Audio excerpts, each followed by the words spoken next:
Welcome to the Heartbreak Chronicles, where every story is a raw reflection of life. Hit that subscribe button to stay tuned, give us a like to show your support, and share this episode with your friends. Don't forget to leave a comment and let us know what you think.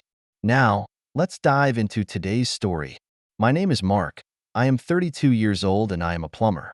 My wife Olivia is 27 years old. We've been married for 5 years and together for almost 8. We have no children and no significant assets. In fact, we have more debt than savings. We rented a house and I was the main breadwinner of the family, earning about 3,500 euros per month, while she earned about 1,200 euros per month. I work hard to provide her with the lifestyle she's used to, but lately we've run into some tough issues. We live in Leeds, England, and I work for a local plumbing company. My work team is very close, and one of my colleagues, Kevin, who I've known for nearly 4 years, invited me to join an amateur rugby league that I've been playing in for 3 years. Olivia used to go to every rugby match, and I thought it was her way of supporting me. However, deep down I suspected that she was only in it for the drinks, as these races were often accompanied by alcohol. I drink less on most game nights, but she is often drunk while watching the game from the sidelines. After the game, we would drive home together. Sometimes some of our team, both boys and girls, would go to different places together and play late into the night. A few weeks ago, the team planned to get together at the home of one of the teammates in a town far from ours. I regretfully told them that I couldn't go after the game because I had to go to work early the next morning. On the way home, Olivia texted one of the boys, someone I consider a friend, asking if he could drive her to the party. She asked me if it was okay while she was driving and I declined, citing my tight schedule at work and the fact that I wanted to spend the evening with her. She angrily ignored me and responded with alcohol-fueled silence. When we got home, I pulled into the driveway and a car pulled up in front of the house. It's my friend Nathan. Olivia insisted on going to the party despite my objections, and I was furious. I walked over to Nathan's car and told him I couldn't take this and told him to leave. But to my shock, Olivia got out of my car and into Nathan's. They drove off and I was furious. In a fit of rage, I plugged in the old tablet I bought for her a couple years ago. I know it connects to her messages and social media accounts. I found out where she was and tried to stay awake until about 3 a.m., but she hadn't come home yet. The next morning she was lying in our bed, and I don't know when she came back. I got up, got ready for work, and left the house without waking her up or kissing her goodbye. This is the first and only time this has ever happened to us. I wanted her to know how angry I was. Before I left for work, I impulsively grabbed my tablet, the one I had bought for her a couple years ago, and threw it into my kit. At work, I repaired a couple leaks, installed a new water heater, and then I pulled out my tablet to find it lit up, displaying a notification from a messaging app. It's from Nathan. I opened the app and couldn't believe what I was seeing. Chats are supposed to be auto-destructed, but this app version may be outdated because I'm watching it in real time. The text messages were horrible. They're reminiscing about the night before, and it's clear that Olivia and Nathan had sex. I read that they mentioned having sex with each other and other guys who had fun last night. I felt like I was going to fall apart, and then it got worse. I saw Olivia instruct Nathan to send her a video of him shaking his privates, which he did. I'm totally shocked. I ran out of the job site, rushed into the bathroom of the client's house, and threw up. I shuddered from witnessing it. I couldn't concentrate, and after taking hours to calm down, I realized I couldn't stay at work anymore. I was really worried that I might hurt someone or myself. I drove home and found Olivia still asleep in our bed. I put my stuff down and told her to come downstairs. We sat face to face, and I asked her to tell me everything that happened that night. She recalled the events, but skillfully omitted any description of the sexual act. She claims they were just drinking, playing games, and talking. Then I decided to drop the bomb. I asked her if her story would change if she knew I had seen her entire chat with Nathan this morning. She burst into tears, and her first question was, "Are you going to leave me?" She eventually came clean and told me she couldn't remember all the details, but she had sex with Nathan and another teammate that night. She couldn't remember if she had sex with anyone else because everything was a blur. Worse, she admitted it wasn't the first time. Something similar has happened before. She even admitted to having sex with someone else in our house while I was sleeping upstairs. I am numb to this. I helped her pack a bag, and she left the house to stay with her family. She pleaded with me not to tell anyone. It's now been 2 weeks since that day, and I'm still in shock and confusion. I don't know what to do. I was so deeply hurt and betrayed that it was hard to see a way forward. Olivia wanted to blame it all on the alcohol, said to stop drinking, and suggested couples therapy to fix our relationship. I felt conflicted and filled with a variety of emotions, including guilt. I'm meeting with a lawyer tomorrow, and I'm trying to make the best decision for me, even though she's broken and wants to repair our relationship. It's really hard to talk to her because of what she's done. I couldn't talk to her, and images of her having sex with someone else would always come to mind. She cheated on me and had sex with someone else, and it's killing me. I felt guilty, even though I knew I hadn't done anything wrong. She just felt regret now that she had been found out. I'm convinced we need a divorce, and I'm discussing this with my attorney. Even though I can forgive her betrayal, I can't stand her lying and hiding. Now I can't trust her at all.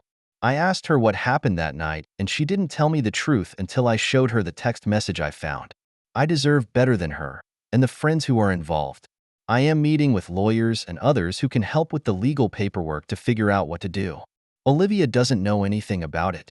We didn't speak for a few days, but she wanted us to try marriage therapy. I've wanted to do this before, even before everything happened. We finally made an appointment with a therapist, and Olivia told the story in her own words. She didn't say everything, but she shared most of it. I told the therapist that our marriage was over because the trust was broken and the vows were in tatters. The therapist agreed with my decision. I'm not going to get back together. The therapist wanted us to have individual therapy first and maybe talk about getting back together in the future, but I don't think that's going to happen. However, personal therapy may help me. I know I'm going to be facing a legal battle, which could be troublesome and expensive, especially since I make more money and I live in a no-fault divorce state. A week and a half has passed since we all had our individual therapy sessions.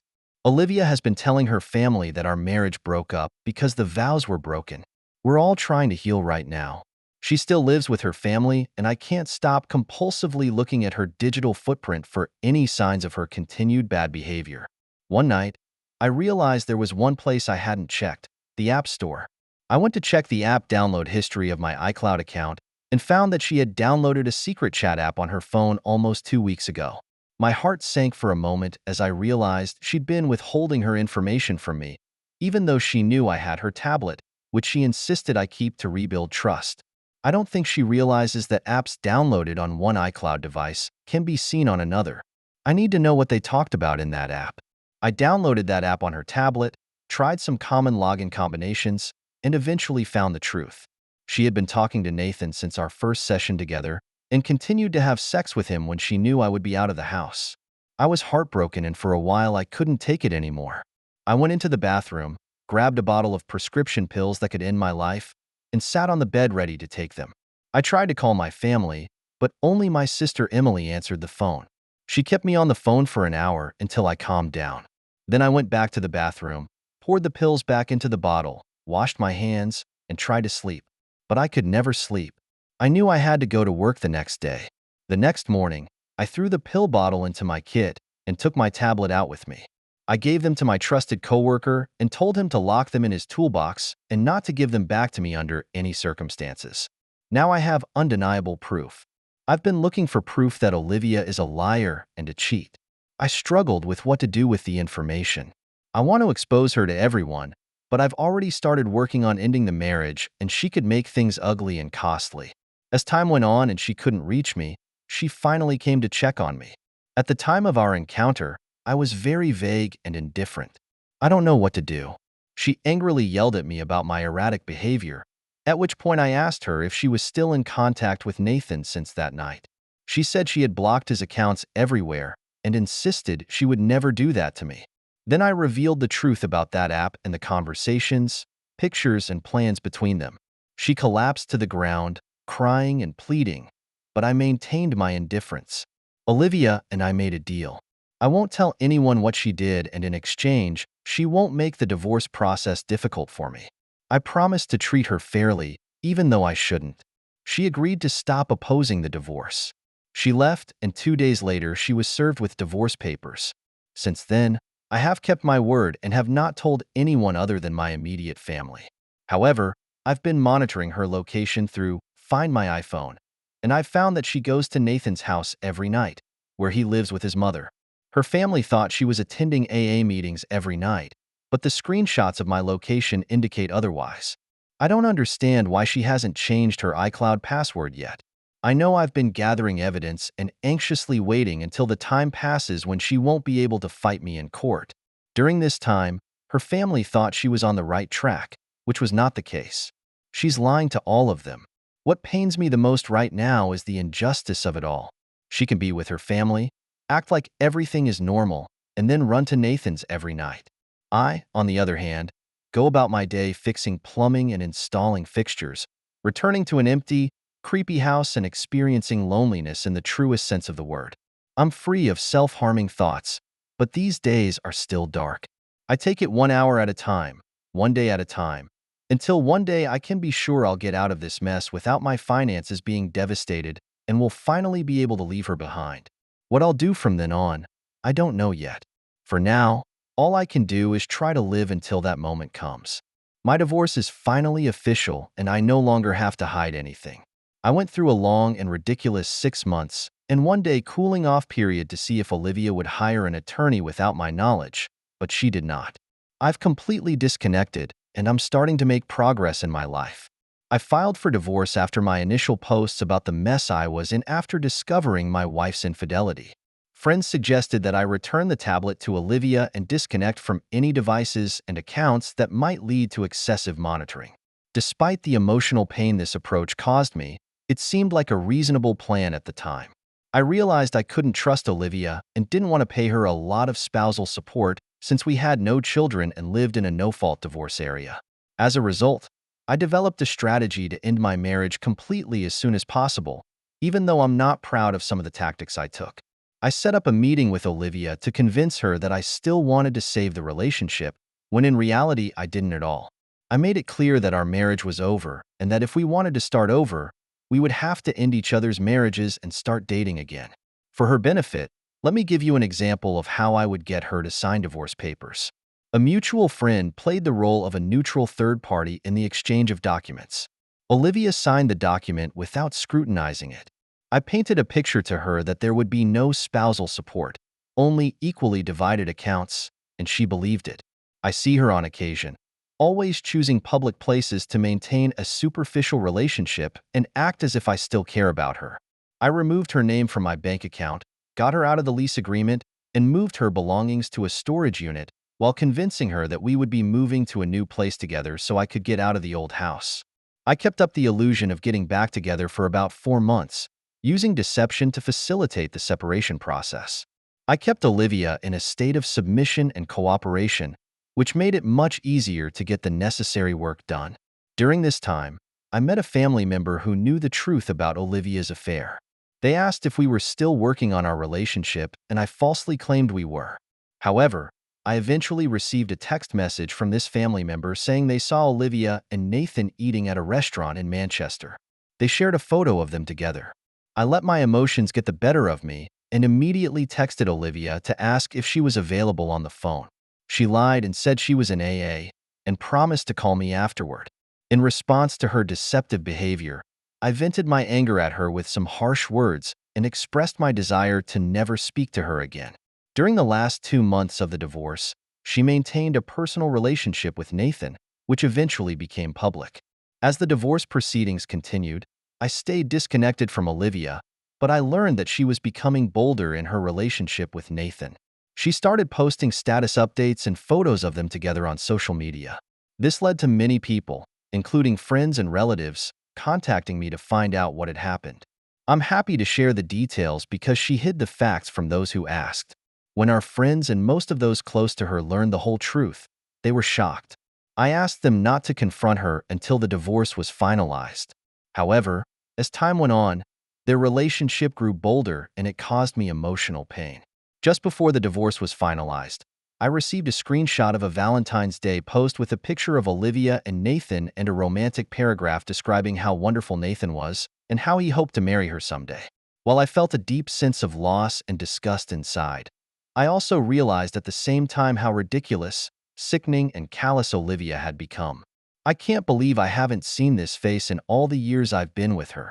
As for Nathan, I don't respect him and don't have the energy to comment or worry about him. Finally, the court-appointed date for the dissolution of our marriage came last week. I received no legal documents, and she had no opportunity to contest the agreement.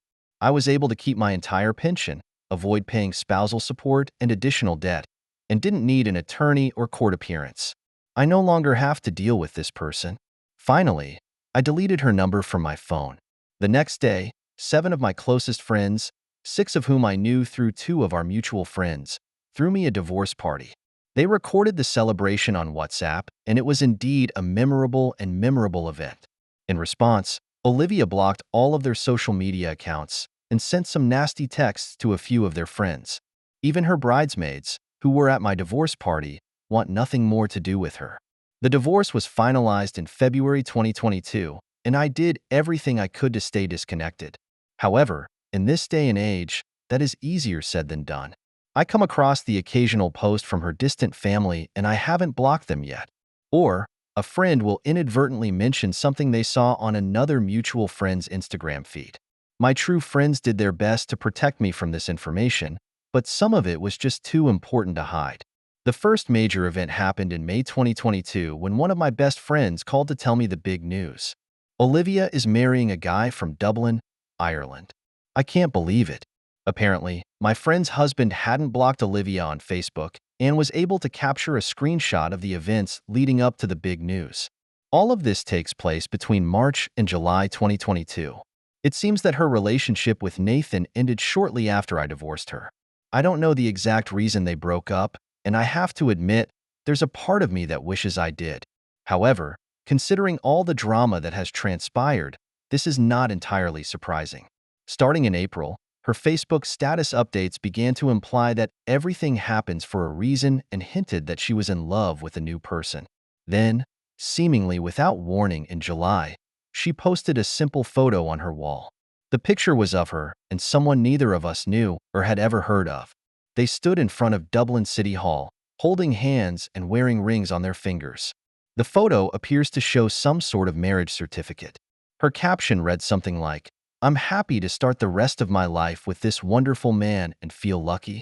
I know that the whole story from my first post to now may sound unbelievable, but I assure you that I am writing the real story.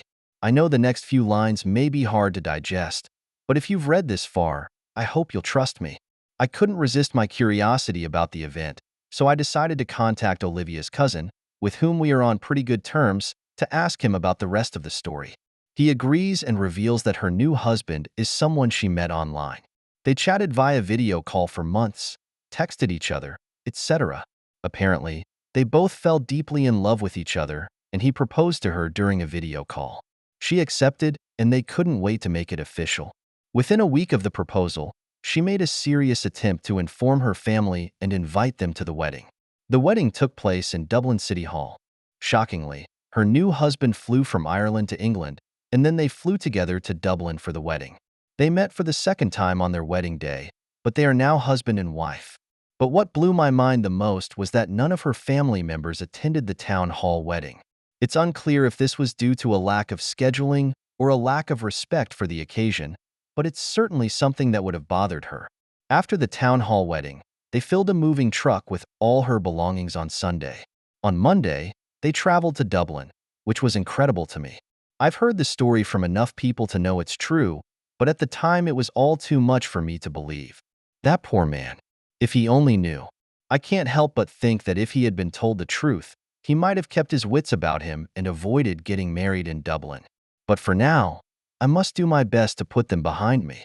Fortunately, the silver lining is that they moved far away, and I won't have any chance of running into her again.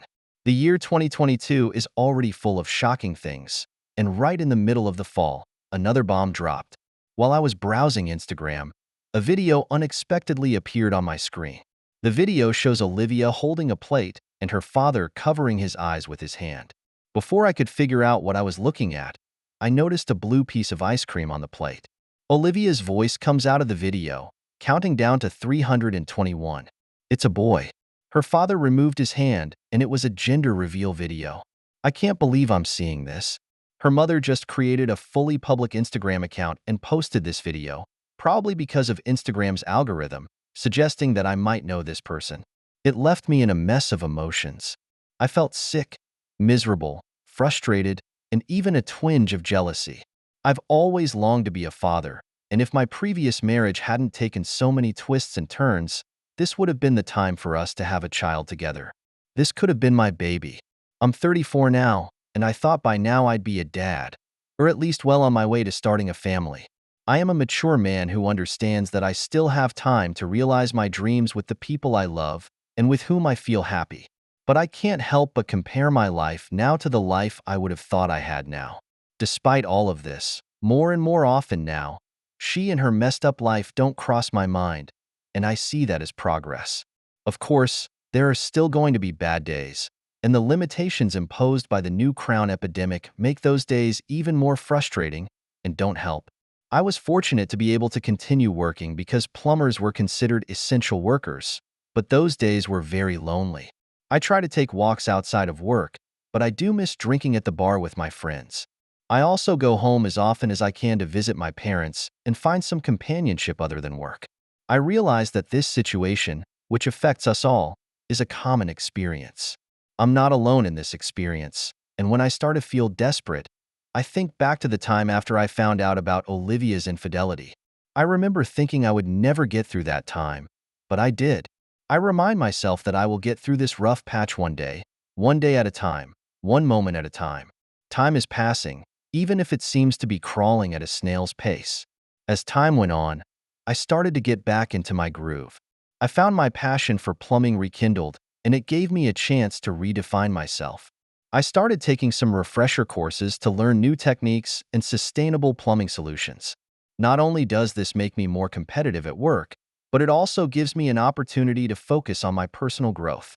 I've also started to reestablish my social circle. I joined a local amateur soccer team, which gives me the opportunity to meet new people and stay fit. Although at first I felt a little hesitant about building new relationships, I'm slowly learning to trust people again. In the process, I met Sarah, who is an elementary school teacher. We met at a community cleanup and slowly developed a friendship. Sarah knew about my past, and I was touched by her patience and understanding. We started dating, and while I still carry some emotional scars, I find myself learning to open up again. Looking back on this experience, I realized that it was a difficult but necessary process of growth. I learned the importance of self-esteem and how to set healthy boundaries. While Olivia's betrayal caused me great pain, it also gave me the opportunity to re-examine my life and make positive changes. Now, when I fix a leaky faucet or install a new water heater, I no longer feel that overwhelming loneliness. Instead, I felt a sense of peace and fulfillment. I know I've gotten through one of the toughest times in my life and come out stronger. I would say to those who may be going through a similar situation that there is always hope. Even in the darkest moments, believe in your power to rebuild your life. Seeking help is not a sign of weakness, but rather the first step toward recovery. Finally, I would like to thank my friends and family who have supported me throughout this process. I couldn't have gotten this far without their encouragement and understanding. While the hurts of the past may never fully go away, I now know that I am capable of creating a new and better future. I look forward to continuing my journey of personal growth and remain open to future possibilities. Life may throw us unexpected twists and turns, but it is how we respond to these challenges that defines who we are. For all of you who are going through difficult times, remember, you are stronger than you think. Stay hopeful and keep moving forward, because better days will come. Thank you for taking the time to listen to today's story. If you enjoyed it, please like and subscribe if you haven't already. If you have a story to share about your own or someone else's experience, please feel free to contact me. Take care.